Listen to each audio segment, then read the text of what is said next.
আজকে তৈরি করে দেখাবো সাবুদানা আর দুধ দিয়ে খুবই মজার একটি ডেজার্ট রেসিপি। এই ডেজার্টটা ঠান্ডা ঠান্ডা খেলে মন প্রাণ একদমই জুড়িয়ে যাবে। আপনার সারাদিনের ক্লান্তি দূর করার জন্য এরকমই একটি ঠান্ডা ঠান্ডা ডেজার্টের কোনো তুলনা নেই। হ্যালো এভরিওয়ান, আসসালামু আলাইকুম। সবাই কেমন আছেন? আশা করি সবাই আল্লাহর রহমতে সুস্থ আছেন, ভালো আছেন। আলহামদুলিল্লাহ, আমরাও আল্লাহর অশেষ রহমতে ভালো আছি।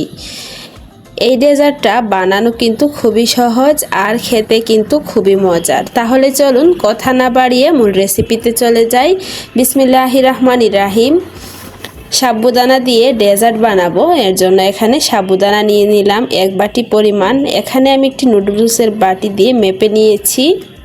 এখন সাবুদানাগুলোকে ভালোভাবে পরিষ্কার পানি দিয়ে ধুয়ে নিচ্ছি।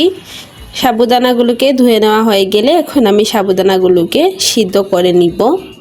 দেখতে পাচ্ছেন আমি এইভাবে পরিষ্কার পানি দিয়ে সাবুদানাগুলো ধুয়ে নিলাম।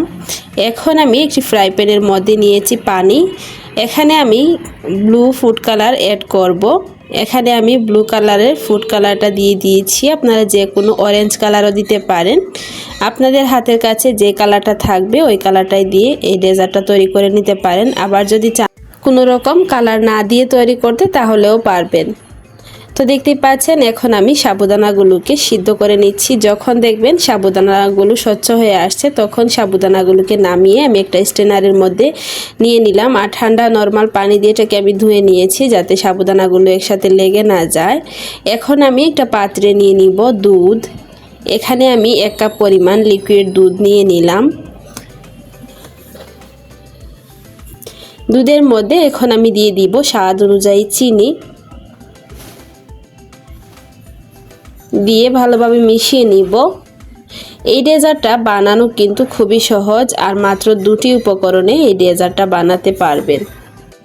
সাবুদানা দিয়ে এই ডেজার্টটা জমানোর জন্য এখানে আমি দিয়ে দিব আগার আগার পাউডার 1 চা চামচ পরিমাণ।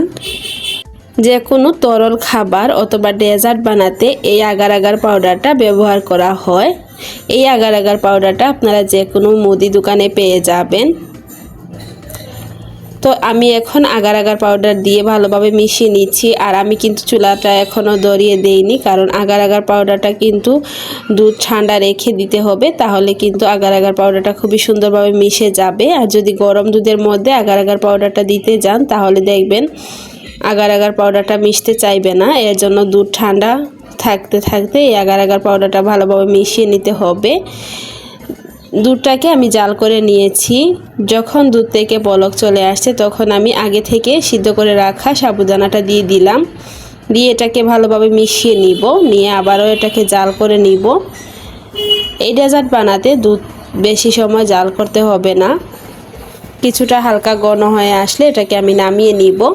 আর চামচের সাহায্যে সাবুদানাটাকে নেড়ে চেড়ে ভালো করে মিশিয়ে নিচ্ছি।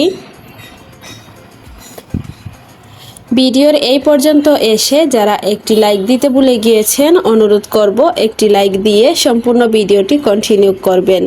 আর আমার চ্যানেলে যদি নতুন হয়ে থাকেন, আমার ভিডিওর কোনো অংশ আপনাদের কাছে ভালো লাগে তাহলে প্লিজ আমার চ্যানেলটিকে সাবস্ক্রাইব করে পাশে থাকা বেল আইকনটি অলে প্রেস করে রাখবেন।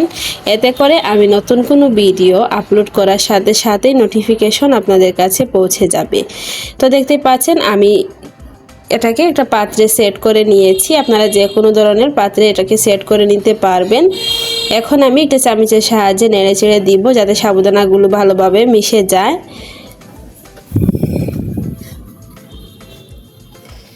এভাবে নেড়ে চেড়ে দিলে সাবুদানাগুলো সব দিক থেকে সমানভাবে থাকবে। তো এটাকে আমি ঠান্ডা হওয়ার জন্য রেখে দিব 10 মিনিটের জন্য। 10 মিনিট পর এটা পুরোপুরিভাবে সেট হয়ে যাবে। এটাকে নরমালে এভাবে রেখে দিতে পারেন।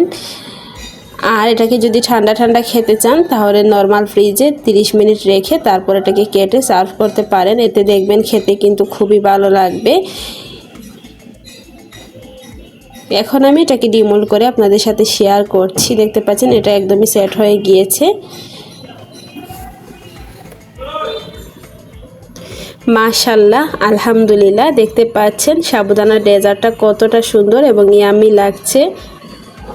আপনারাও ঠিক একই প্রসেসিংয়ে এই সাবুদানার ডেজার্টটা বানিয়ে দেখতে পারেন।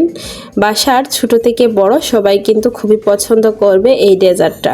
মুখে দেওয়ার সাথে সাথেই মিলিয়ে যাওয়ার মতো একটি ডেজার্ট। আর সাবুদানা কিন্তু আমাদের শরীরের জন্য খুবই উপকারী একটি খাবার, তাই সাবুদানা আর দুধের মিশ্রণে তৈরি এই ডেজার্টটি আপনারাও বানাতে পারবেন খুবই সহজেই। তো এখন আমি ডেজার্টটা কেটে আপনাদের সাথে শেয়ার করব। দেখতেই পাচ্ছেন ডেজার্টটা কতটা সফট হয়েছে। ছুরি দেওয়ার সাথে সাথেই কিন্তু ডেজার্টটা কেটে নেওয়া যাচ্ছে।